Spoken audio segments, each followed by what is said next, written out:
I reached into my training, into my Buddhism, and I said, sit down. And we sit down, something like this. And I said, don't chase the little girl away. Bring her close. Tell her to come and be with you. He said, well, you don't understand. You don't understand. She was in the road, and I was, I'm up on the machine gun turret, 50 cal, and I'm saying there's a little girl in the road, there's a little girl in the road. It happened so fast, her eyes just came up, and I heard the sound, and every day I see her eyes, and I hear that sound. I said, you bring her, and you invite her into this area here. And you sit with her, and you tell her, today, I am your father. Today, you are my little girl. And wherever you are in this vast universe, all the places we can go in this vast universe, you come see me every day. And I will help you. I will care for you. And I will protect you. So he did this. He comes to me one day. He holds my hand and he says, thank you for my little girl. And he said, oh, by the way, you should be a chaplain. I said, oh, no, I can't be a chaplain. Because I'm a Buddhist. The Army doesn't want to be a Buddhist. So no, you should be a chaplain. You can help. You've got to. Many of us, you've got to be a chaplain. I said, no, they won't be. It's funny, I do have the degrees.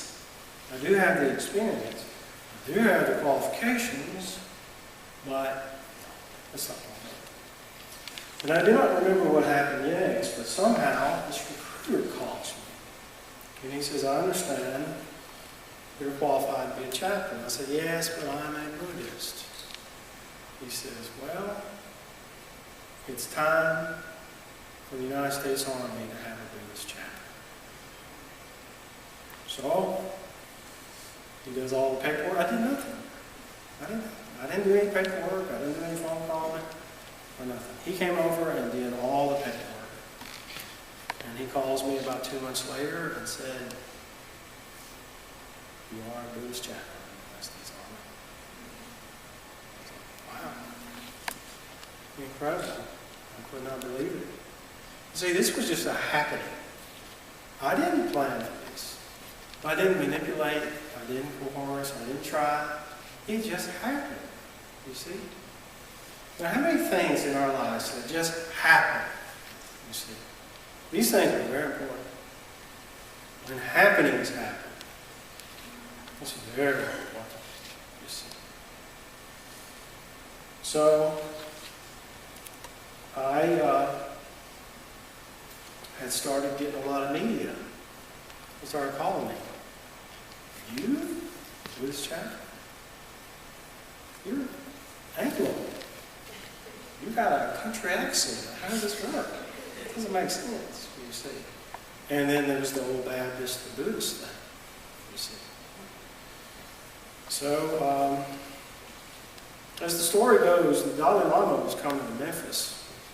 So the newspaper went to interview my teacher about being a Tibetan Buddhist. And my teacher said, yeah, we do lots of things here. By the way, we put the first Buddhist chaplain in the Army. The newspaper said, well, what did you say?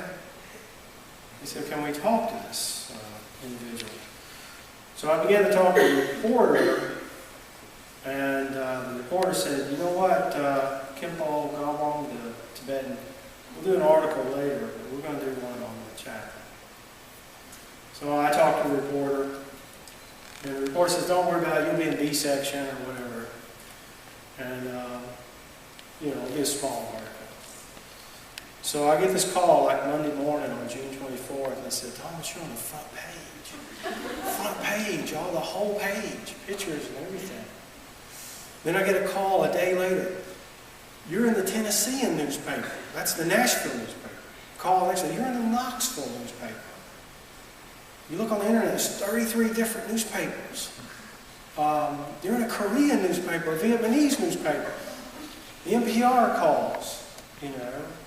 I get these other phone calls. What's your view on Jesus?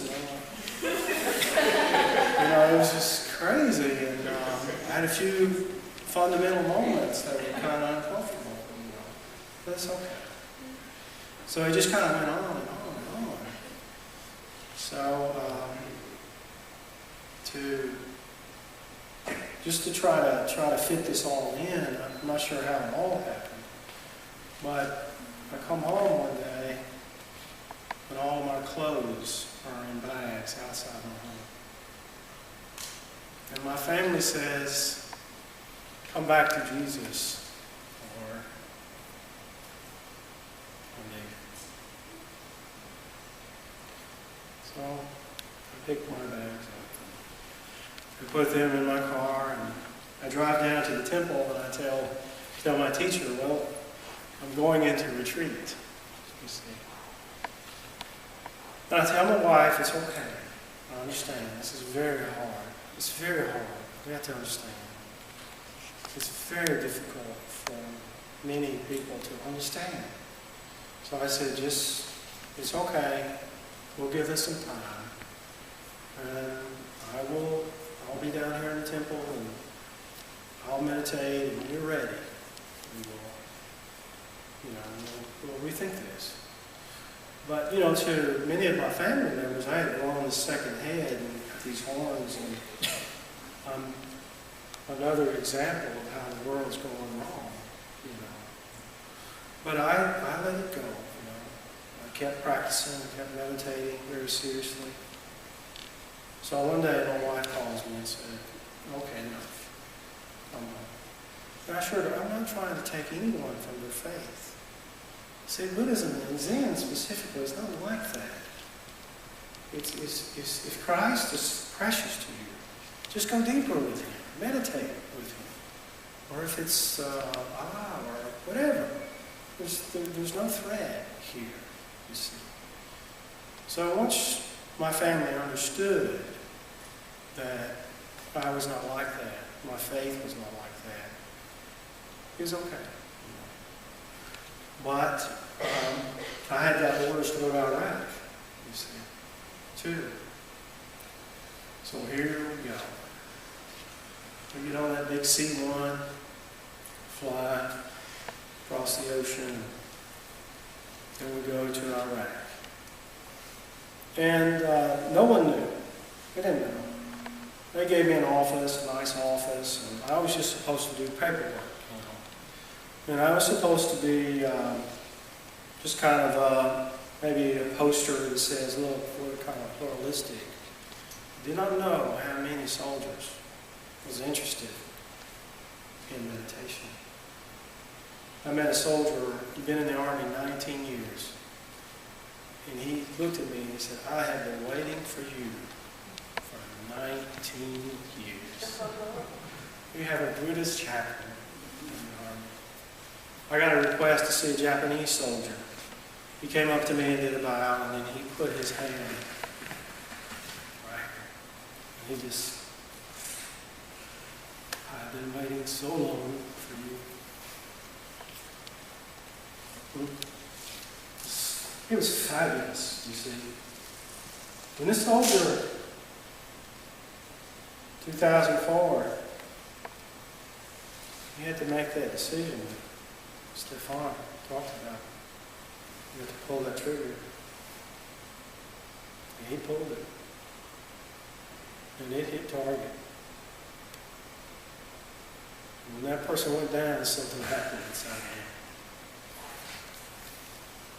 Oh, you have no idea how bad these soldiers suffer. It's incredible. See, the image is that, yes, we go out there and kill and destroy. There's human beings who wear this uniform.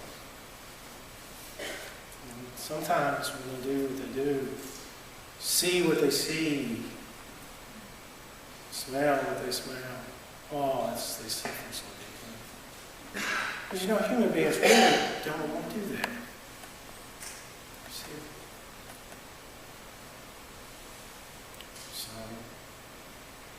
I saw other things too. We went on a humanitarian project, and I'll let you see this in just a minute. We passed out goods to these Iraqis, and this one lady had acquired so many goods that she was running back and forth to her house. It took a little bit of time. So what she did, she placed her baby, little, I guess 2-year-old, on her stuff and left. She left her 2-year-old daughter with soldiers. And guess what those soldiers did? Well, they got in line. To do what? To hold the baby. They haven't seen their babies and their families in months. Oh man, they're holding the child. Oh. The next one says, too much time. Come on, my time. With that baby. Absolutely fabulous. See? Oh, Lord. We had a mission that went out where the soldiers were fitting Iraqi handicapped children in wheelchairs. The soldiers, the helmets, big knives, and all this stuff. Oh, hey, take that child. They fit them. And then they go out and bring those wheelchairs to those kids. The soldiers say, those are my children. You see, there's more. There's more going on than we see. We don't understand why many things happen in our world. When you see the individual, the hurting individual, who wants love and wants to give love, it's fantastic. You see. Oh yes, we saw it. I saw a child kiss a soldier in the mouth. See? So I don't know how long we've been over there, 8 years or so. But if a child was born back in 2001 or so, that's all they know. When they see this, they don't fear. Oftentimes they see love. So there's more going on. So we bring something to the soldiers that they want, which is meditation. When those soldiers sit down and meditate, shake it. It's all this noise, this activity. You get off this helicopter and you get on this thing and you fire the gun, it's shaking. And when you sit down and meditate, shake. And you take time to breathe and calm. So refreshing. Some of those soldiers that meditate, they meditate on the Christ. Some on their God. I'm going to tell you this story, then we're going to look at the humanitarian project. I did a meditation in a camp called Spiker. And I only had 2 Buddhists that showed up. The rest were Eastern Orthodox, Catholics, Muslim. We had 2 Muslims there, and one Muslim soldier, he said, I declare jihad, which we're all looking around like. Jihad, of course, as you well know, means holy war. He said, I declare a real jihad, myself and my own suffering. That's where the battle is. You see?